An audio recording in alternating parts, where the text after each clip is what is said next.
Ambassador Hana stood at the observation deck of the Vasali cruiser, watching Earth grow larger in the viewport.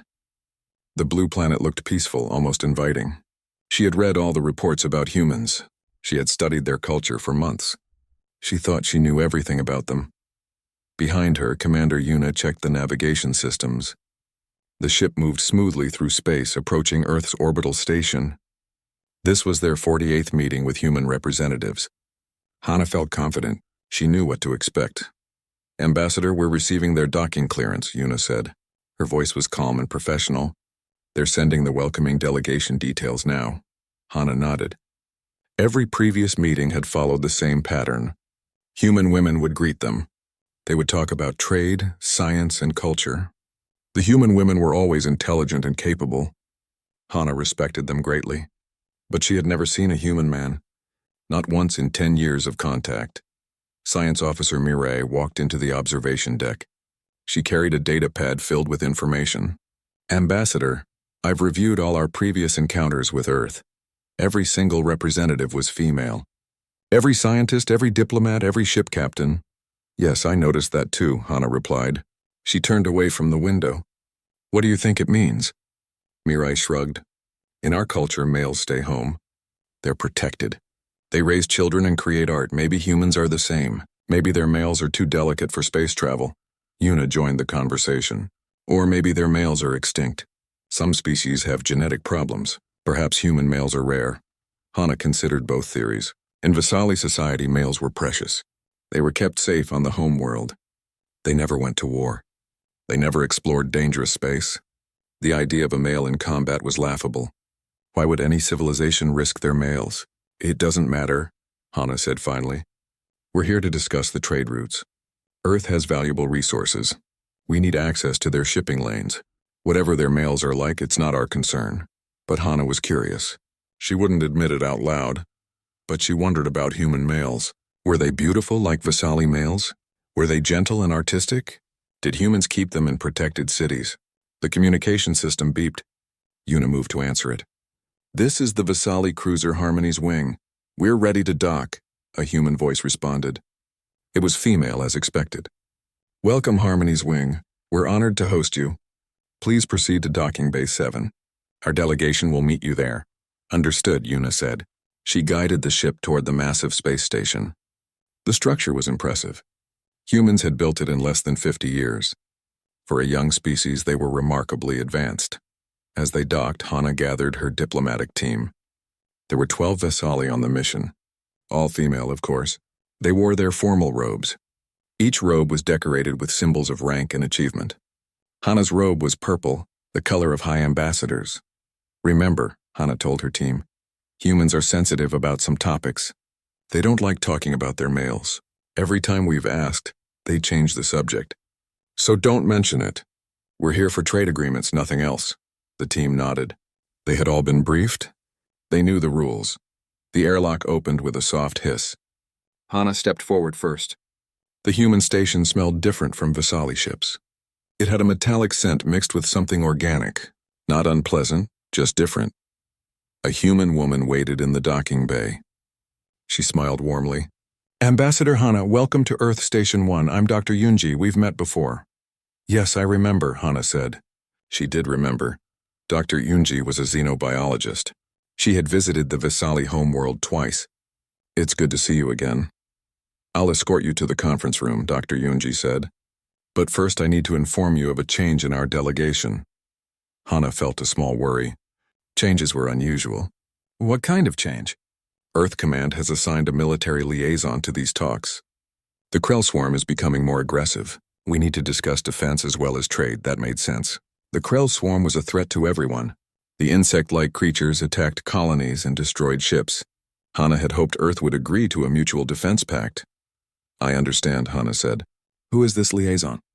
Dr. Unji's expression was hard to read. "Captain Do-Yun Kim. He's one of our best tactical officers.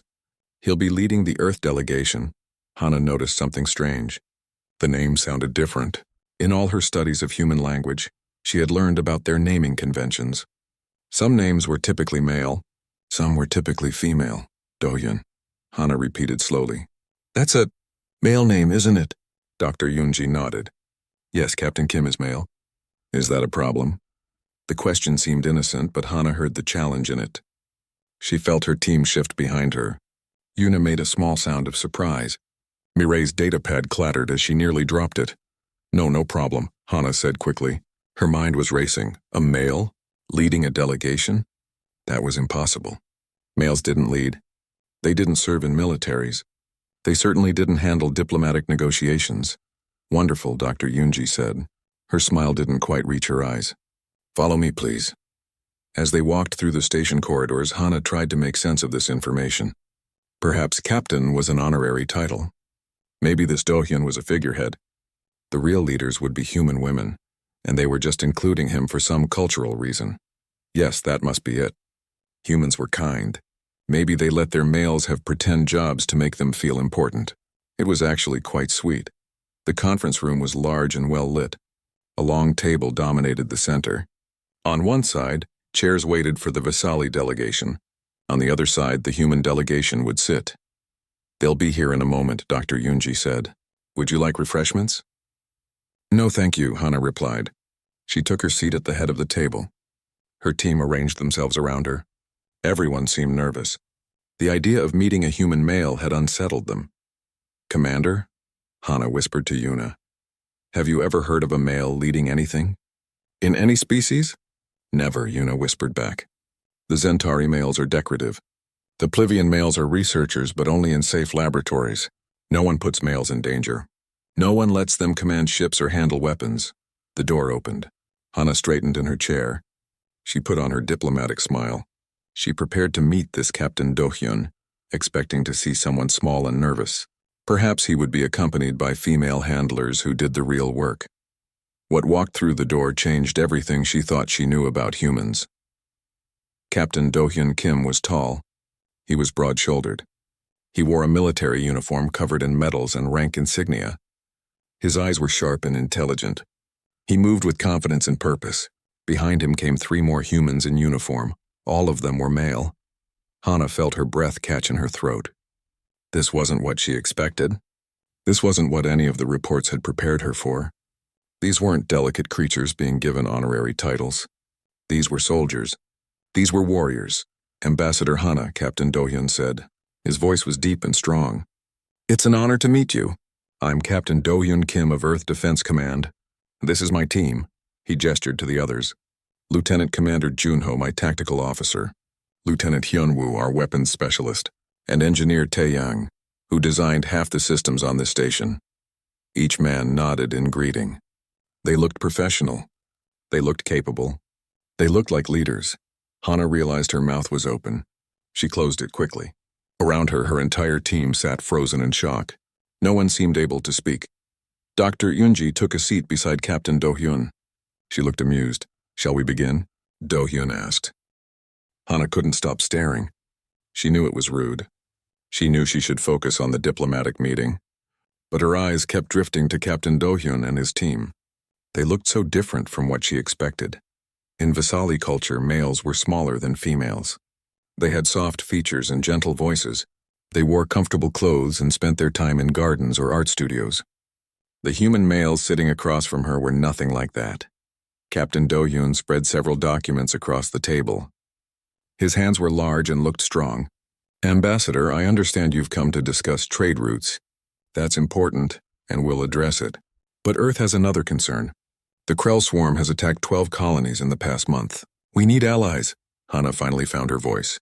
Yes, the Krell are a problem for everyone. She tried to focus on his words, not her confusion. But Captain, forgive me. I must ask a question. Of course, Dohyun said. He looked directly at her. His gaze was steady and professional. In our previous meetings with Earth, we only met female representatives. Why is this meeting different? Dr. Yunji spoke up. Ambassador, may I explain? She looked at Dohyun, who nodded. Earth has been sending female diplomats because we knew it would make you comfortable. We studied your culture. We learned that Vasali males don't leave your home world. We thought meeting human males might be shocking for you. But why now? Yuna asked. She leaned forward, her scientific curiosity overcoming her shock. Why reveal your males now? Lieutenant Hyunwoo answered. His voice was calm and measured. Because we need a real military alliance. A real alliance requires honesty. You need to know what Earth's military actually looks like. He tapped his datapad. 70% of Earth's military personnel are male. If we're going to fight together, you need to understand that. Mireille made a small choking sound. 70%? Your males are soldiers? Yes, Engineer Taeyang said. He was younger than the others, but he spoke with confidence. I served in the infantry for 6 years before I became an engineer. Most human men serve in some capacity. Hana felt dizzy. This information contradicted everything she knew about civilization. But males are precious. They should be protected. How can you send them into danger? Lieutenant Commander Junho smiled slightly. It wasn't a mocking smile. It was gentle, almost sad. Ambassador, human males aren't fragile. We're not more precious than human females. We're equal. We work together. We fight together. We die together. The word die hit Hana hard. She couldn't imagine deliberately sending males into battle. In Vasali history, there had been one war where males were conscripted. It was considered the darkest period of their civilization. They had vowed never to do it again. This is difficult to understand, Hana admitted. In our culture, males are protected because they're valuable. They create life. They must be kept safe. Human males create life too, Dr. Yunji said softly. They're fathers. Many of the soldiers in our fleet have children waiting at home. She gestured to Junho. The lieutenant commander has a daughter. She's 5 years old. Junho pulled out a small photo device. He showed them an image of a little girl with bright eyes and a huge smile. Her name is Jiwoo. She's the most important thing in my life. Hana looked at the image, then at Junho. He was a warrior. He carried weapons. He commanded ships. But his eyes softened when he looked at his daughter's picture. He was a father. Do you spend time with her? Mirai asked hesitantly. Do human males help raise children? Of course, Junho said. He seemed surprised by the question. I read to her every night when I'm home. I teach her mathematics. I take her to the park. Why wouldn't I? Yuna spoke up. Because in our world, males have limited contact with offspring. Females do the raising. Males provide genetic material, but they're not involved in daily care. Taeyang looked shocked. I can't imagine that. My father taught me everything I know. He was my hero growing up. He still is. Captain Do-hyun held up a hand. I think we're getting off track. Ambassador, I understand this is surprising. Our cultures are very different. But we need to focus on the Krell threat. Can we do that? Hana nodded slowly. She tried to push her confusion aside. Yes, of course. Please explain your proposal. Do-hyun activated a holographic display. It showed a star map with several highlighted systems. The Krell attacked here, here, and here. They're moving toward both Earth space and Vasali space. We think they're targeting resource-rich systems. Hyunwoo took over the explanation. Their tactics are predictable. They swarm in huge numbers. They sacrifice thousands of drones to overwhelm defenses. Traditional defensive strategies don't work well. What do you suggest? Hana asked. Offensive strikes, Hyunwoo said. We find their staging areas and hit them before they can mass their forces. We take the fight to them. Hana felt uncomfortable. That sounded aggressive. The Vasali preferred defensive strategies. They built strong shields and waited for attacks. The idea of seeking out combat seemed dangerous. That's very risky, Yuna said. What if you encounter forces larger than expected? Then we adapt, Do-hyun said simply. We retreat if necessary. We call for reinforcements. We don't follow rigid plans. We respond to situations as they develop. Mirai shook her head. That's too much uncertainty. How can you plan if you're constantly changing your strategy? Yunho pulled up combat data. Because rigid plans get people killed. Look at these Vasali battles against the Krell. He showed 3 encounters. In each one, the Vasali had suffered heavy losses. You formed defensive lines. You held positions. The Krell just kept coming until they overwhelmed you. Now look at these human battles. He showed different encounters. We scattered. We regrouped. We attacked from unexpected angles. We confused them. Our losses were much smaller. Hana studied the data. She didn't want to admit it, but the human tactics worked better. Their flexible approach saved lives. Their willingness to take risks actually made them safer. I'm not sure my people would accept this, Hana said slowly. We're not comfortable with such aggressive strategies. Taeyang spoke up. Ambassador, may I show you something? He pulled up ship designs. I've been working on shield modifications. If we combine Vasali shield technology with human reactor designs, we could create defenses twice as strong as either species has alone. He explained the technical details. Even though Hana wasn't an engineer, she could see the brilliance in his design. This young human male had created something remarkable. You designed this yourself? Mirai asked. She studied the plans carefully. This is impressive. How long have you been an engineer? 8 years, Taeyang said. But I've been taking things apart and rebuilding them since I was 6 years old. Mirai looked at him with new respect. At 6, your parents allowed that? Taeyang laughed. My father encouraged it. He's an engineer too. He gave me my first toolkit. The meeting continued for another hour. The humans presented data, strategies, and proposals. Every time Hana thought she understood them, something new surprised her. These males were intelligent. They were creative. They were leaders. Finally, Do-hyun called for a break. Ambassador, I think you and your team need time to discuss this privately. Should we reconvene tomorrow? Hana nodded gratefully. Yes, thank you. This has been informative. As the humans left the conference room, Hana noticed how they moved. They walked with confidence. They talked easily with each other. Dr. Yoonji walked beside them as an equal, not as a handler or supervisor. When the door closed, Hana's team erupted in conversation. Did you see the combat data? Yuna said. Their strategies work. That engineer is brilliant, Mirai added. And he's so young, one of the junior diplomats spoke up. They're not what we expected. They're not delicate at all. Hana sat quietly thinking. Everything she believed about males, about civilization, about how society should work was being challenged. Human males weren't protected treasures. They were full participants in their culture, and somehow Earth seemed stronger for it. Commander, Hana said to Yuna, pull up all our historical data on male participation in Vasali society. I want to see when and why we started limiting their roles. Yuna looked surprised. Ambassador, that's going back thousands of years. Why? Because, Hana said slowly, I'm beginning to wonder if we've been wrong. The next morning, Hana woke early. She had spent most of the night reading historical records. What she found troubled her. Thousands of years ago, Vasali males had participated in all aspects of society. Then came a terrible war. Millions died, including many males. After the war, survivors decided to protect males by limiting their roles. Over time, those limits became laws. The laws became culture. Now no one questioned it, but seeing the human males yesterday made her question everything. She arrived at the conference room to find Captain Do-hyun waiting. He was alone, studying a tactical display. Good morning, Ambassador, he said. You're early. So are you, Hana replied. She hesitated, then asked, Captain, can I ask you something personal? Of course. Are you afraid? Going into combat knowing you might die? Do-hyun considered the question carefully. Yes, I'm afraid sometimes. Fear is natural, but I'm more afraid of what happens if good people do nothing. The Krell will keep killing if no one stops them. But you have a choice, Hana said. You could stay safe. Let others fight. Let who fight? Only women? Do-hyun shook his head. That wouldn't be fair. Why should women risk their lives while men stay safe? We're all human. We all have a responsibility to protect what we love. Before Hana could respond, the others arrived. Both teams filed into the room.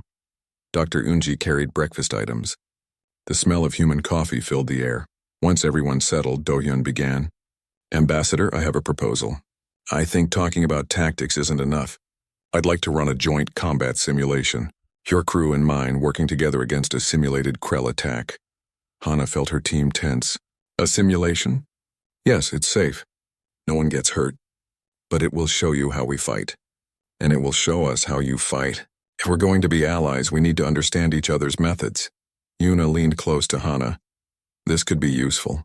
We could see if their tactics are as good as they claim. Hana nodded slowly. Part of her was curious.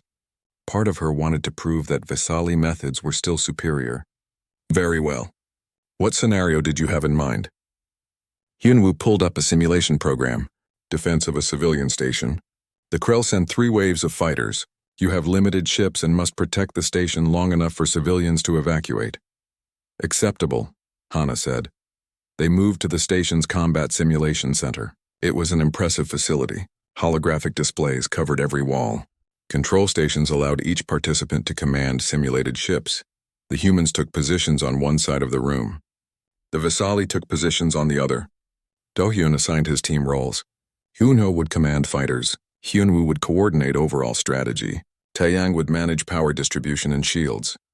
Hana assigned similar roles to her team. Yuna would command their fighters. Mirai would handle strategy. Others would manage various ship systems. Remember, Do-hyun said, this is cooperative. We're on the same side. Communication is key, the simulation began. A holographic station appeared in the center of the room. It was massive, housing 50,000 civilians. Around it, their combined fleet materialized. 12 Vasali ships, 10 human ships. Against them would come hundreds of Krell fighters. First wave incoming, the computer announced. Estimated arrival 3 minutes.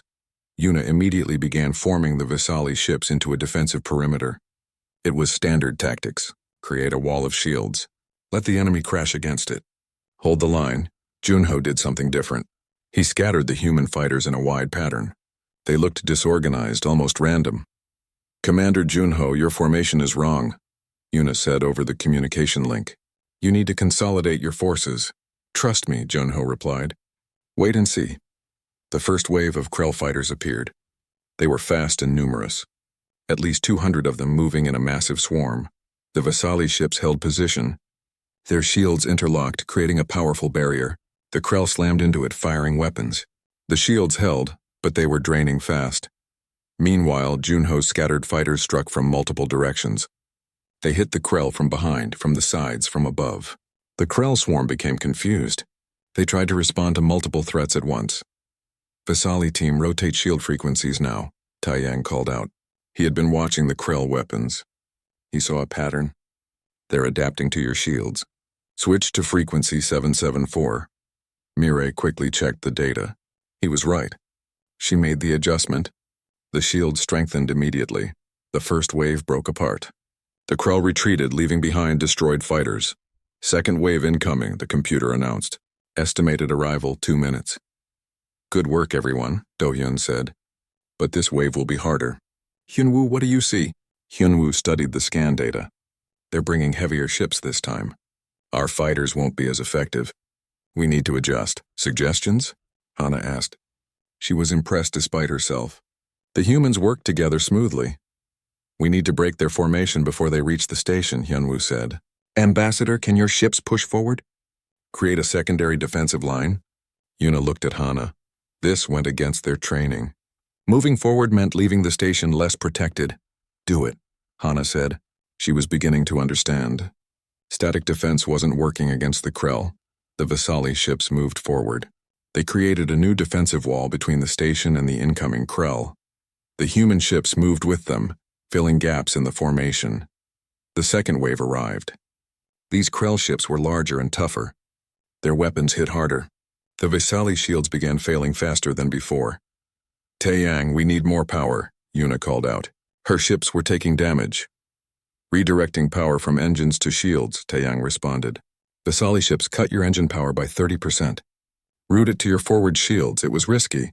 Lower engine power meant less maneuverability. But the shields strengthened significantly. Junho's fighters targeted the Krell heavy ship's engines. They didn't try to destroy them. They just crippled them, slowing them down. Now, Hyunwoo shouted. Combined fire on the lead ships. All weapons! Both human and Vasali ships fired together. The concentrated firepower overwhelmed the Krell shields. 3 heavy ships exploded. The rest of the second wave faltered. Without their leaders, they became disorganized. The Allied fleet picked them off one by one. Final wave incoming, the computer announced. Estimated arrival 90 seconds. Status report, Do-hyun demanded. 3 Vasali ships at 50% shields, Mirai reported. 1 human cruiser has lost main weapons. Civilian evacuation is at 70%, Yuna added. We need more time, Junho suddenly spoke up. Captain, request permission to try something crazy. Do-hyun looked at him. How crazy? I take all available fighters directly at the Krell wave. Hit them before they get organized. By 30 seconds, it was suicide. Fighter craft against a full Krell wave would be slaughtered. Denied, Do-hyun said firmly. We don't sacrifice people unnecessarily. Then let's use the station's mass, Taeyang suggested. He pulled up a calculation. If we position our ships behind the station, we can use it as cover. The Krell will have to come around it. That gives us a choke point. Brilliant, Mireille said. She ran her own calculations. It could work. Everyone, fall back to the station, Hana ordered. Formation Delta 7, the fleet repositioned. They clustered behind the station, using its massive structure as a shield. The Krell wave arrived and had to split up to come around both sides. This is where we hit them, Hyunwoo said. Divided forces are weak forces. The Allied fleet targeted one group of Krell at a time. They destroyed the left group, then quickly shifted to engage the right group. The battle was intense. Ships on both sides took heavy damage. Hana watched her displays with growing tension. They were winning, but barely. Civilian evacuation complete, the computer announced. All civilians are safe. Let's finish this, Do-hyun said. All ships full assault. The combined fleet pushed forward with everything they had. The remaining Krell couldn't withstand the coordinated attack. Within minutes, the simulation ended. Victory, the computer declared. Station defended successfully. The room was silent for a moment. Then Taeyang let out a whoop of celebration. Others joined in. Humans and Vasali together, celebrating the win. Hana looked at her team. They were smiling. They had worked with human males. They had followed suggestions from human males. And they had won. Yuna approached Junho. Your tactics saved us. If we had maintained our standard defensive position, we would have lost. Your shields gave us time to maneuver, Junho replied. We needed each other. Mireille was talking excitedly with Taeyang about power distribution theories. Other team members mingled, discussing the battle. Do-hyun walked over to Hana. Ambassador, what did you think? Hana looked around the room. She saw her people, and his people working together as equals. Male and female, human and Vasali, all celebrating a shared victory. I think, Hana said slowly, that I have a lot to learn about what's possible. The mandatory rest period began after the simulation. Both crews needed time to recover before the next round of formal negotiations. Hana returned to her quarters on the Vasali ship, but she couldn't stop thinking about what she had witnessed. Her door chimed. Mirai stood outside looking excited. Ambassador Captain Do-hyun has invited us to dinner. A cultural exchange, he called it. Both crews eating together in the station's dining hall. Hana hesitated. More time with the humans meant more confusion, more challenges to everything she believed. But she was also curious. Very well, informed the crew. The dining hall was large and comfortable. The humans had prepared food from both cultures. Long tables were set up, and crew members from both ships mingled freely. The atmosphere was relaxed, almost friendly. Hana found herself sitting across from Do-hyun. Dr. Yoonji sat beside him. Junho was nearby, showing pictures of his daughter to several fascinated Vasali crew members. She's beautiful, one Vasali officer said, looking at the image of little Jiwoo. Do you get to see her often? Not as much as I'd like, Junho admitted. Military service means long deployments. But when I'm home, I make every moment count. Last leave, we built a treehouse together. You built it? Yourself? The Vasali officer seemed amazed. Well, she helped, Junho said with a smile. She's pretty good with a hammer for a 5-year-old. Nearby, Yuna was deep in conversation with Hyunwoo about combat philosophy. But don't you worry about dying? She asked him. Of course I do, Hyunwoo said. I'm not suicidal. But I worry more about failing to protect others. Fear of death is natural. Letting that fear paralyze you is the problem. Mireille had cornered Taeyang and was asking rapid questions about his engineering background. So you designed reactor systems while still in university? That's remarkable. My professors helped, Taeyang said modestly, and I had access to great research. Earth has been developing fusion technology for over a century. I just built on existing work. Still impressive, Mireille said. She paused, then asked carefully. In Vasali culture, males don't usually pursue such complex fields. We believe their minds are better suited for arts and philosophy. Does Earth not have such beliefs? Taeyang looked confused. Why would we? Intelligence isn't determined by gender. Some people are good at engineering. Some aren't. It has nothing to do with being male or female. Hana listened to these conversations while eating. The food was good, a mix of Earth and Vasali cuisine. But her mind was elsewhere. Dr. Yoonji noticed her distraction. Ambassador, you seem troubled. I am. Hana admitted. Everything I've seen here contradicts my understanding of civilization. I don't know what to think anymore. Would you like to hear about human history? Yunji asked. It might help you understand. Please, Hana said. Do-hyun joined the conversation. Humans haven't always had equality. For most of our history we didn't. Males dominated. Females were restricted. It was wrong and it held us back. What changed? Hana asked. Time and effort, Yunji explained. Slowly we realized that limiting half our population was foolish. We were wasting talent. Women fought for rights. Men who saw the injustice supported them. It took centuries, but eventually we built a culture based on individual merit, not gender. But males and females are different. Hana protested. Biologically different.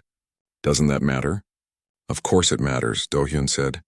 Human males tend to be physically stronger. Human females can bear children. These are facts, but they don't determine what someone can learn or achieve. A male can be gentle. A female can be a warrior. Biology creates tendencies, not destinies. Hana thought about this. In our culture, we protect males because they're valuable. Because without them, our species dies. Without females, your species also dies. Yunji pointed out gently. Both genders are necessary for life. Why protect one more than the other? It was a simple question, but Hana had no good answer. Across the room, Junho was still talking about his daughter. She wants to be a pilot someday, like her dad. I've been teaching her about orbital mechanics. At 5 years old, a Vasali officer asked, laughing. She won't understand it all now, Junho said. But I'm planting seeds. Learning starts early. My father taught me about space when I was young. Those lessons shaped my entire life. Your father taught you? The Vasali officer seemed surprised. Not your mother? Both did, Junho said. Mom taught me literature and history. Dad taught me math and science. They were equal partners in raising me. Yuna joined Hana at her table. She looked thoughtful. Ambassador, I've been thinking. What if we've been wrong about males? What do you mean? We limit Vasali males to protect them. But what if we're actually limiting our entire civilization? Look at Earth, they use everyone's talents. Maybe that's why they've advanced so quickly. Hana had been thinking the same thing, but hearing Yuna say it made it real. It would mean admitting we've been wrong for thousands of years. Better to admit error and improve than to continue being wrong, Yuna said. Later, as the dinner wound down, Hana found herself alone with Do-hyun near a viewport. They looked out at the stars together. Captain, may I ask you something personal? Hana said. Of course. Do you have family? Children? Do-hyun's expression softened. No children. I was married once. My wife died during a Krell attack 5 years ago. She was a pilot. One of the best. I'm sorry, Hana said. She felt the grief in his words. She knew the risks. We both did. She died protecting a colony. Saved 3,000 lives. Do-hyun smiled slightly. She would have made a terrible house spouse. She needed to fly. I never would have asked her to give that up. In Vasali culture, we would have protected her, kept her safe. She didn't want to be safe, Do-hyun said. She wanted to matter. She wanted to make a difference. Safety isn't the same as happiness. Hana watched him carefully. You miss her every day. But I don't regret supporting her choices. She was extraordinary. She deserved to shine. They stood in silence for a moment. Then Hana said, I saw you yesterday reviewing casualty reports. You looked sad. Do-hyun nodded. Every name on those reports is someone's loved one. Someone's child or partner or friend. That's the weight of command. You send people into danger. Sometimes they don't come back. How do you bear it? By remembering why we fight. By making sure their sacrifice means something. By trying to bring as many people home as possible. He looked at her. Ambassador, I didn't ask for this war with the Krell. None of us did. But they're out there, killing innocents. Someone has to stop them. Even if it costs your life? Even then. What kind of person would I be if I stayed safe while others suffered? Hana realized something profound. This man, this human male, had the same sense of duty and honor that she did. The same willingness to sacrifice. The same commitment to protecting others. Gender didn't matter. Character did. Mireille approached them, still talking excitedly with Taeyang. Ambassador, you have to hear this. Taeyang thinks we could modify our home ships with human technology. We could increase our fleet capability by 40%. If you're interested in collaboration, Taeyang added, it would require your engineers working with ours.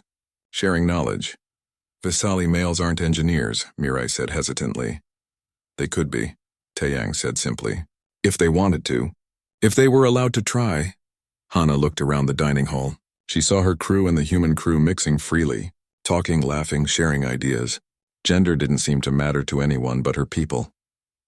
Commander Yuna, Hana said, when we return home, I want you to prepare a report.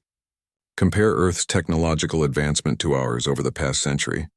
Compare their military effectiveness to ours. Compare everything. You think we're falling behind? Yuna asked. I think we're only using half our population's potential. I want to know what that's costing us. Dr. Yunji had been listening. Ambassador, change is difficult. Your culture has existed this way for thousands of years. People will resist. Perhaps, Hana said. But I'm beginning to see that tradition isn't the same as truth. Just because we've always done something doesn't mean it's right, Doyun smiled. That's wisdom, Ambassador. Being willing to question and learn, that's the mark of a true leader. As the evening ended, Hana felt something shift inside her. She had come to Earth Station thinking she understood humans. She had been completely wrong. Human males weren't weak or limited or decorative. They were full partners in their civilization, and perhaps, just perhaps, Visali males could be the same. The alarm woke Hana from deep sleep. She bolted upright in her quarters, disoriented. The ship's emergency system was blaring. Red lights flashed on every surface. Ambassador Hana to the bridge immediately. Yuna's voice came through the communication system. We have a situation. Hana dressed quickly and ran to the bridge. Her crew was already at their stations, faces tense with worry. The main display showed a star system map. What's happening? Hana demanded. Krell attack, Yuna said grimly. The colony at Visari 7. 3 Krell hive ships and at least 500 fighters. Our defense fleet is outnumbered 3-1. Hana felt her blood run cold. Visari 7 housed 2 million civilians, mostly families. Many children. How long until the colony falls? At current engagement rates, less than 6 hours, Mireille reported. She looked terrified. Ambassador, we need to help them. But it will take us 8 hours to get there. Hana's mind raced. They were too far away. Even if they left immediately, they would arrive too late. Send a distress call to the Visali home fleet. They're closer. Already done, Yuna said. But they're engaged with another Krell attack on the northern border. They can't break off. The bridge door opened. Captain Do-hyun strode in, followed by Junho and Hyunwoo. They must have been monitoring Visali communications. How bad? Do-hyun asked simply. Very bad, Hana said. 2 million civilians about to die and we can't reach them in time. We can, Do-hyun said. He moved to the tactical display. 3 human destroyers are currently 2 hours from Visari 7. We were on patrol near the border. If you authorize it, we can divert and engage. Hana stared at him. 3 ships against 3 hive ships? That's suicide. Maybe, Do-hyun acknowledged. But we can buy time. Slow them down. Every hour we delay the Krell is another hour for civilians to evacuate. Captain, we don't even have an alliance yet, Hana protested. This isn't your fight. Why would you risk your people? Do-hyun met her eyes. Because it's the right thing to do. Those are civilians, children. If we can help, we have to try. He glanced at his officers. I won't order my people into this, but I'm asking for volunteers. Junho stepped forward immediately. I'm in. My daughter is safe on Earth. Those children on Visari 7 deserve the same safety. Hyunwoo nodded. Someone has to stand against the Krell. Might as well be us. Hana felt her throat tighten. These human males who owed the Visali nothing were volunteering to die for her people. I can't ask this of you, Hana said softly. You're not asking, Do-hyun said. We're offering. Ambassador, yes or no, will you authorize us to defend Visari 7? Every instinct in Hana screamed that this was wrong. Males shouldn't fight. Males should be protected. But she thought about what Do-hyun had said days ago. About how safety isn't the same as happiness. About how everyone has a responsibility to protect what they love. Authorized, Hana said. And we're coming with you. Push our engines to maximum. We can arrive in 7 hours. Yuna looked shocked. Ambassador, by then the battle might be over. Then we'll arrive in time to mourn or to celebrate, Hana said firmly. But we won't abandon our colony. And we won't let Earth face this alone. Do-hyun nodded with respect. See you there, Ambassador. The humans left quickly to prepare their ships. Hana turned to her crew. I know this seems impossible, but we have to try. Prepare for combat. The next hours were agonizing. The Vasali ship raced toward Vasari 7 at maximum speed. The engines strained. The crew was silent, tense with worry.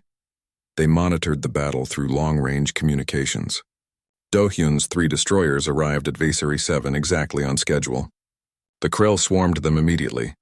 Human ships engaging, Yuna reported. She pulled up tactical data.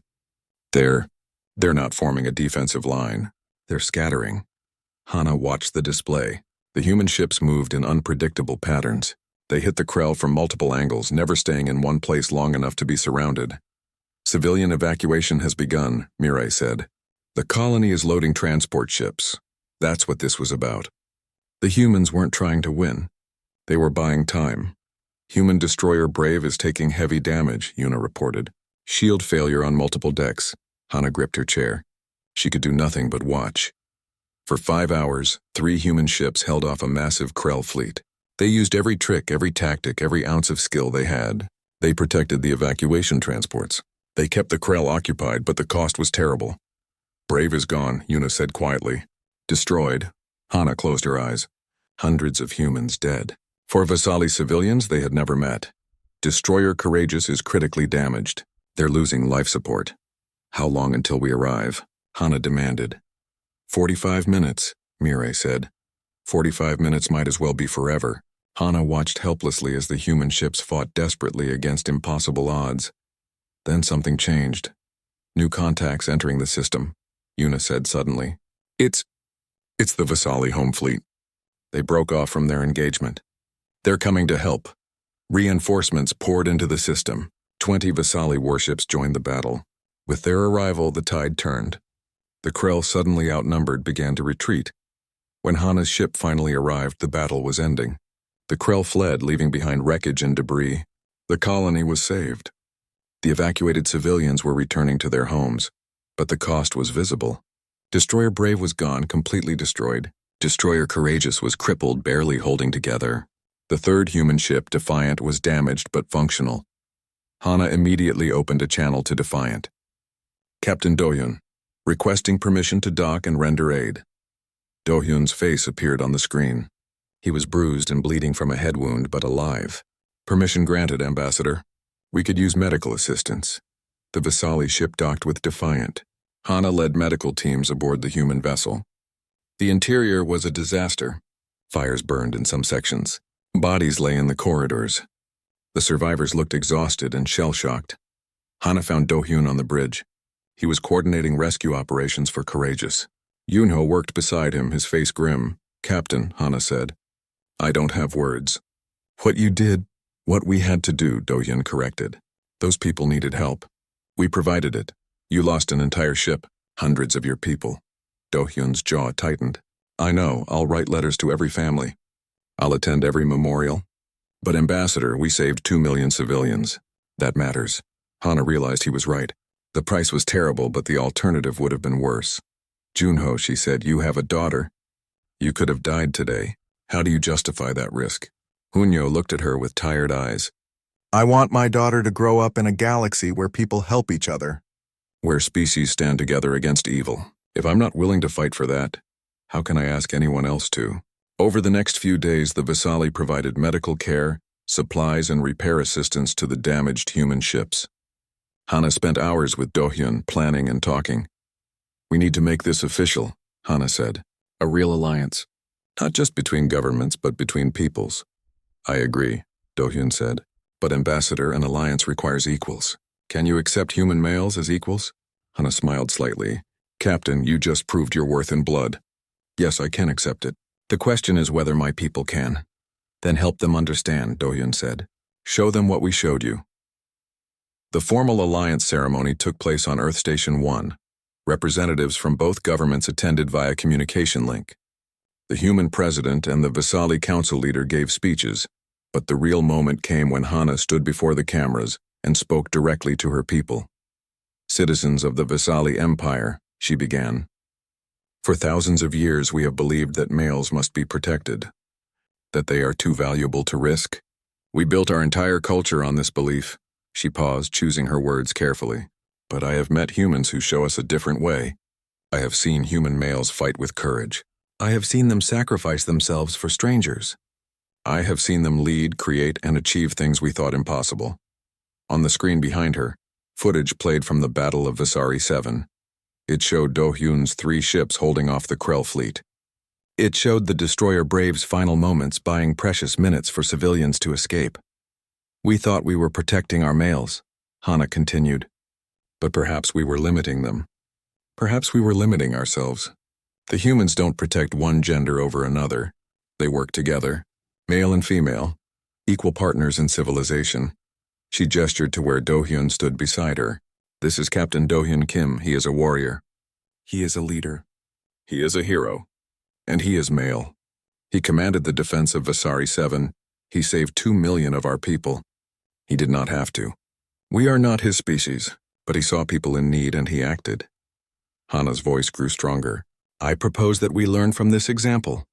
I propose that we allow our males to choose their own paths, to serve in our military if they wish, to become scientists or engineers or anything they dream of, not because we care less about protecting them, but because we care more about respecting them. The reaction was immediate and divided. Some Vasali praised her words. Others condemned them. The debate would continue for months, for years, but seeds had been planted. 3 months later, a young Vasali male named Taewon applied to Earth's military academy.